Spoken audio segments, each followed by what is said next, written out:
When it's steaming outside, you want your food chilled or grilled, or both. You've come to the right place. For starters, my chilled Southwestern gazpacho with tomatoes, cucumber, and all those other yummy things, which is a perfect cold soup for weeknight, and you don't have to turn on the stove. Yeah, that's the noise you want to hear.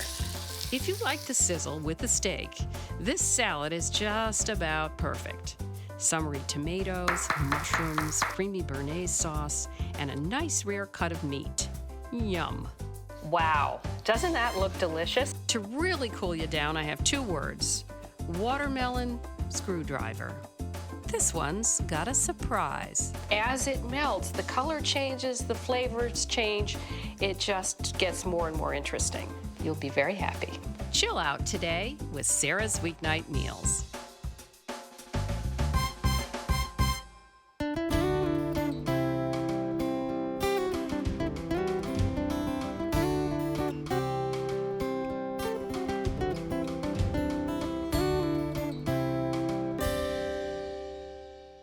You know, at the height of summer, you really want to take advantage of the vegetable stars. I am talking about tomatoes and corn, my all-time favorites, because they're at the height of their freshness. So I'm going to take those 2 guys today and combine them with some other fresh ingredients into my Southwestern-inspired gazpacho, which is a perfect cold soup for weeknight, and you don't have to turn on the stove. Let's start with the tomato. So I'm adding 1 beefsteak tomato that I've coarsely chopped to a bowl with another 2 cups of chopped tomatoes, 3 cups of coarsely chopped English cucumber that I peeled, and I'm going to add 2 teaspoons of kosher salt, which will pull out excess liquid from both of them, the cucumber and the tomato, and really concentrate the flavor. So let me just quick stir that up. So we're just going to let this sit for about 20 minutes. You're going to be astonished at how much liquid comes out. Let me talk about the garnish. I have here 1 cup of cherry tomatoes and 1 cup of diced English cucumber. They're going to get seasoned too. And to each one of these bowls, I'm going to add a ½ teaspoon of kosher salt. Again, we're trying to get out the excess liquid. There we go. Now on to some avocado. And here I have 1 cup of coarsely chopped avocado to go into the soup, and 1 cup of finely diced avocado to go on top for the color. And I put a wet paper towel on to keep them from oxidizing. We all know that air is bad for avocados, but I'm also going to add some lime juice, a teaspoon of lime juice to each one. And this will help further to keep them from oxidizing. I'm going to reserve the remaining 2 tablespoons fresh lime juice to add to the soup at the end. The 2 teaspoons go right onto my avocado.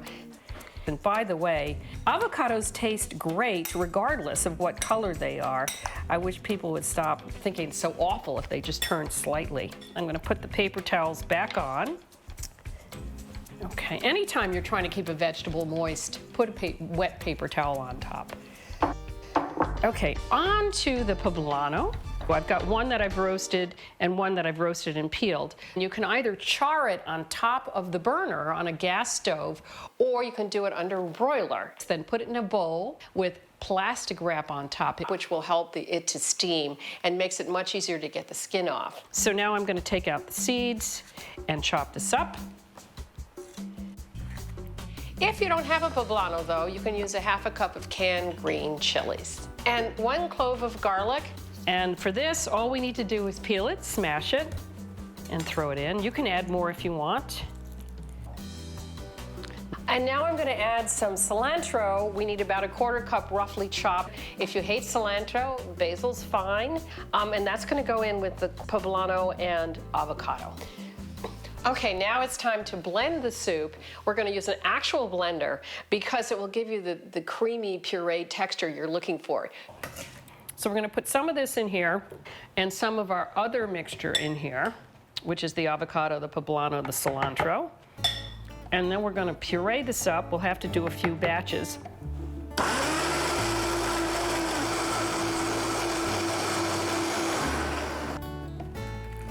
Look at that beautiful texture. We're gonna wait and taste it for salt later because remember we salted many parts of it and we don't want this to be a horribly salty soup.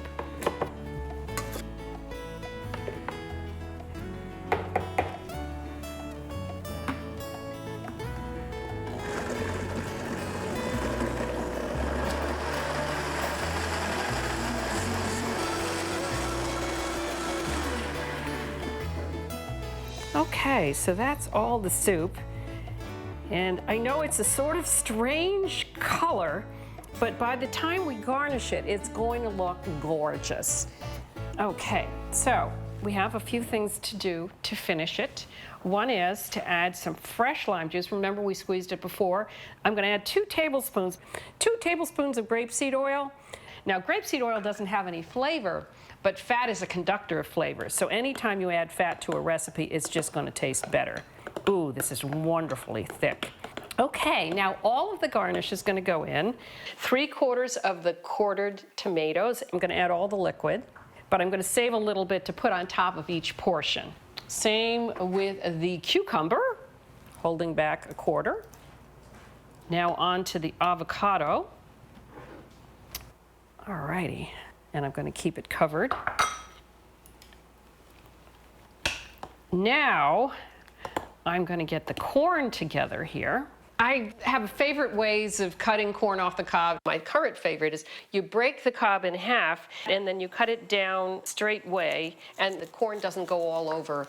When corn's at the peak of its ripeness, you could just throw it in raw. It's really delicious. But if you don't want to eat raw corn, or if it's not quite as fresh as you'd like it to be, you might want to blanch it for a few minutes before throwing it in. And I'm going to save a little bit of the corn for the garnish. There we go. Oh, this is going to be so good. So now I'm going to show you a really great way to quick chill a soup if you don't have time to leave it in the fridge overnight. I've got a bowl of ice here, and I'm going to put the soup in its bowl inside that, and then I'm going to pour in some water. When you chill up something in ice and water, as opposed to just in ice or just in the fridge, it will chill 25 times faster. Time for the tortillas. For 8 corn tortillas, you need 2 tablespoons of oil, 2 teaspoons of chili powder, and 1/2 to a teaspoon of salt. And you're just gonna brush them with this mixture, and then cut them into strips. And I bake them at 400 degrees for about 8 minutes, or until they changed color and got crispy. So let me go get the ones that I just baked. Okay, let's see how we're doing with our cold soup. You can use a glass because this is not a hot soup. Oh, I wish you could smell it. It really does have such a great aroma. Now, all of our garnishes are what makes it extra specially lovely looking. So our cucumber, our tomato, the avocado. Oh, there we go. And of course, some corn. See how that makes it look that much more elegant? And then you can either crumble the tortilla strips on top, or you can just dip them in on the side.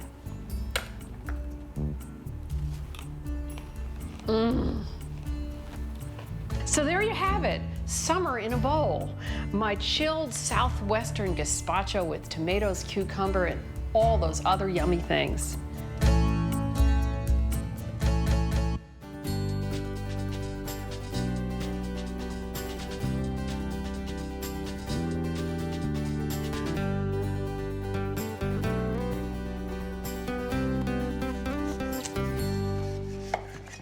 You know, regardless of where you are on a very hot day, all you want is a really cool drink. And I have a terrific one for you. It's a watermelon screwdriver. And it's so simple to make, it's a lot of fun, and it takes me to another theme that I'm going to talk about in just a minute. But I got one of these baby watermelons, and watermelons are so wonderful. I used to think they were worthless in terms of nutrition, but as it turns out, they have a lot of nutrition.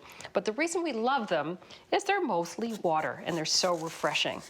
What I need to make my watermelon ice cubes, which is the secret to my watermelon screwdrivers, I need about 1 pound of watermelon.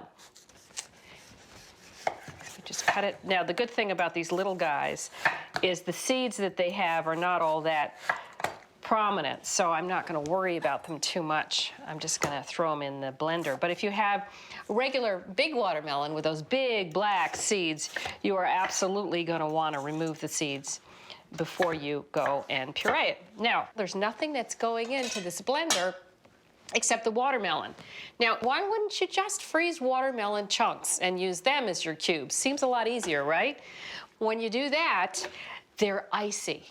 By actually pureeing them in the blender here, we are making them much softer. And the pleasure of having an ice cube like this in your drink is that the flavor of your drink changes from the first sip to the last sip as it melts. So here we go.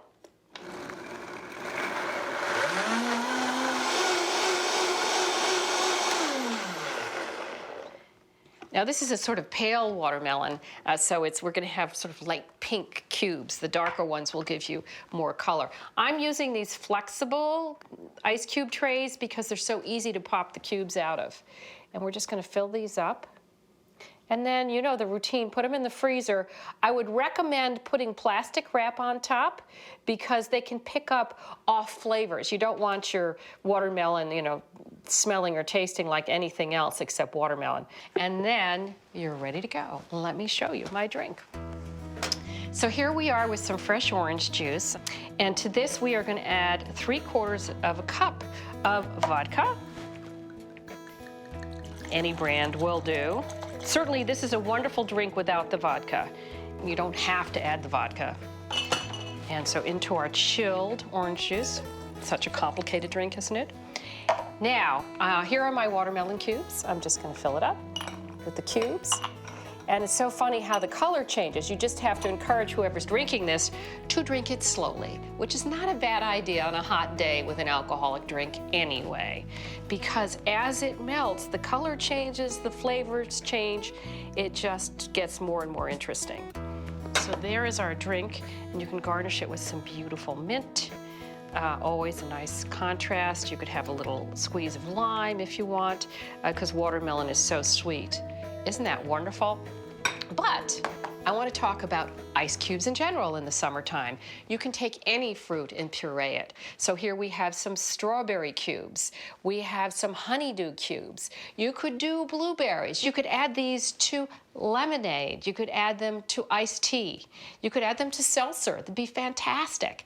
Here's another thought. When you make tea, iced tea, just regular tea to make into iced tea, you have extra, turn it into cubes. So there you have it, my watermelon screwdriver. I hope you take this idea and run with it on the next very hot day. You'll be very happy.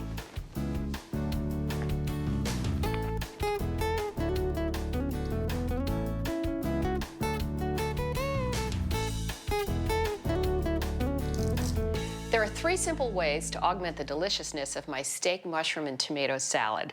1, salt the steak. 2, pre-salt the tomatoes.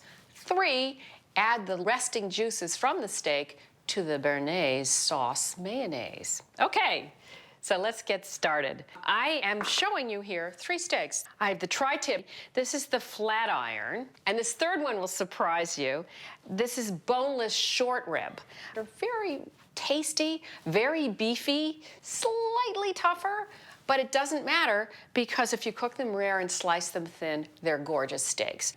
Okay, so I'm going to keep this one here, my tri-tip, and move these guys back. Now, the first thing I'm going to do, let me just say that if there's one ingredient that's more important than any other ingredient that you cook with, it's salt. I'm going to salt this steak on all sides, then let it sit for about an hour, but even 4 hours would be better if you had the time.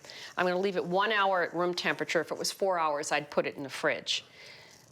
I'm using a cast iron skillet, what's the cowboys used to use. It's sort of fun. It gets very hot. You can get a wonderful sear on the meat. Now, since it's been sitting here salted, it gets wet, so I want to pat it dry, because you won't get a sear on a steak that's wet. And we want that wonderful crusty outside and that juicy, rare inside. So we need some pepper as well. I love pepper on my steak.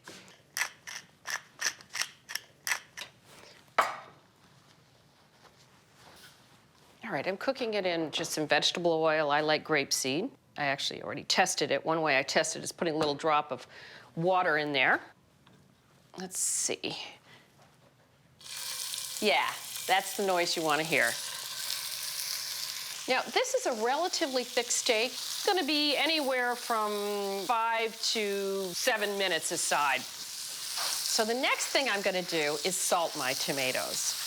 I'm going to show you a little trick about slicing tomatoes that I learned from my cousin's wife, and she learned it from Rachel Ray, and Rachel Ray learned it from an intern. But I'm going to say thank you, Heather, for teaching me this. That's my cousin's wife. You put your tomatoes in there between 2 lids, 2 plates, whatever. Get down at their level and just cut through them with a serrated knife. And what does salt do to vegetables?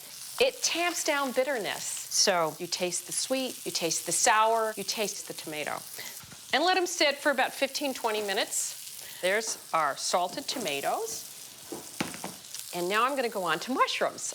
Now, we're having mushrooms raw, and the only time you really want to eat a mushroom raw is when it's very firm.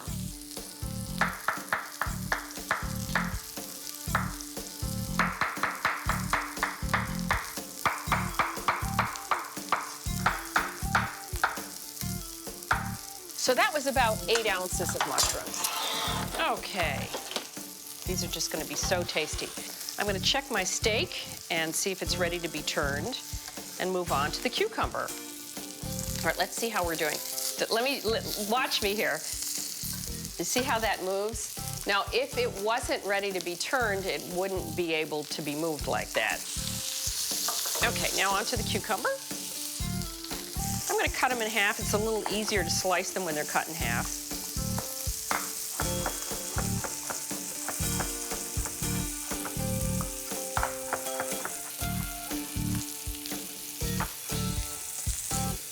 Okay, that looks like about 1.5 cups.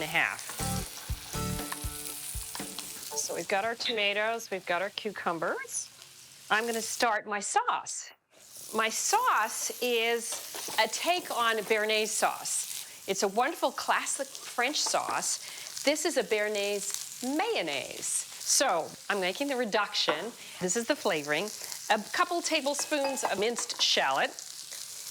We've got a 1/4 cup of white wine vinegar. It can be regular white wine vinegar, it could be champagne vinegar, and a 1/4 cup of white wine, dry white wine, equal parts.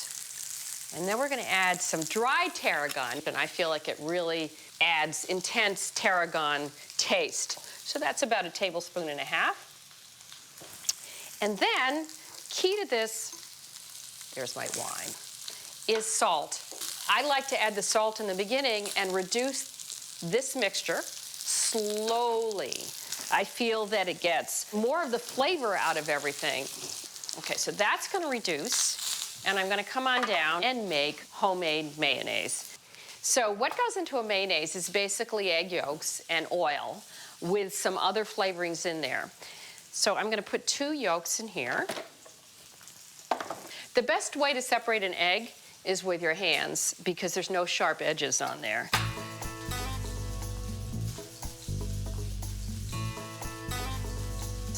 And crack an egg on a flat surface so you don't break the yolk.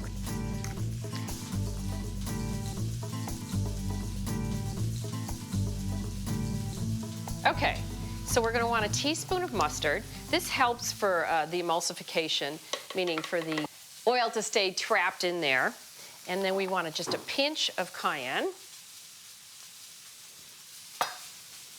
There's a pinch. Here's a 1/4 teaspoon of salt. Now, I'm using kosher salt. Actually, a better choice for this might be iodized salt because it's finer grains. Occasionally, it's a good idea to use iodized salt, which is table salt, has usually iodine added to it, because we do need iodine in our diet. So I'm going to need 1 tablespoon and 1 teaspoon of this. I'm just going to go in here first. So this is a lemony mayonnaise, not strongly, but nicely lemony. Okay, about 1 tablespoon. 1 tablespoon and 1 teaspoon. There we go. Let me get rid of the excess, because the next thing we're going to add is our oil.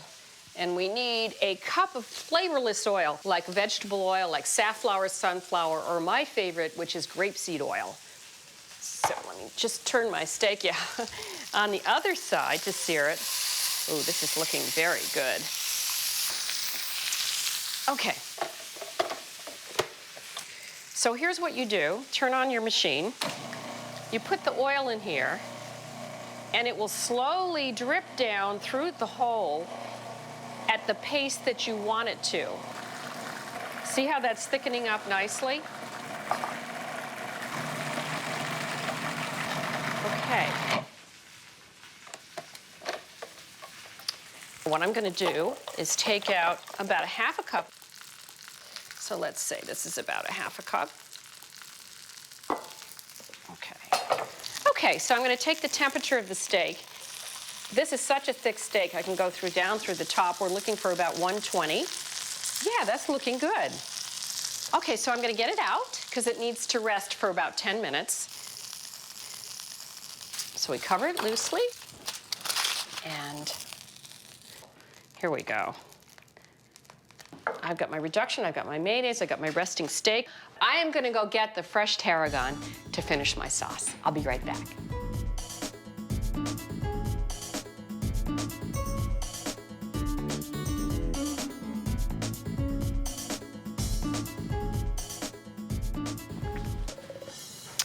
Okay, so I've patted my tomatoes dry here. So everything is going to get combined now. My steak is rested for minutes. Resting is so key because if I sliced that steak right away, all the juice would come streaming out and I would have a dry steak. So all our vegetables go in here. First of all, I'm going to add my reduction, which I've let cool. This is my béarnaise reduction. I'm going to add that to my mayonnaise, along with my meat juices. And there's going to be more meat juices coming out when I carve it.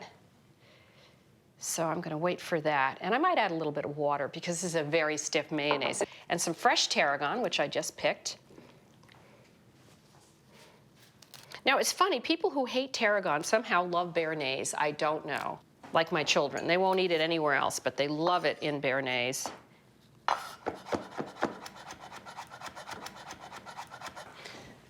Okay, so there is our dressing.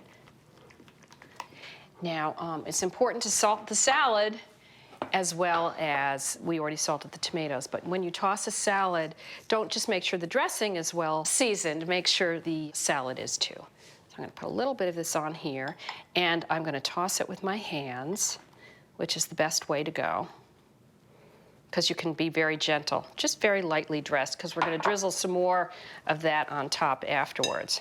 All right, let me quick wash my hands and get the lettuce all set up.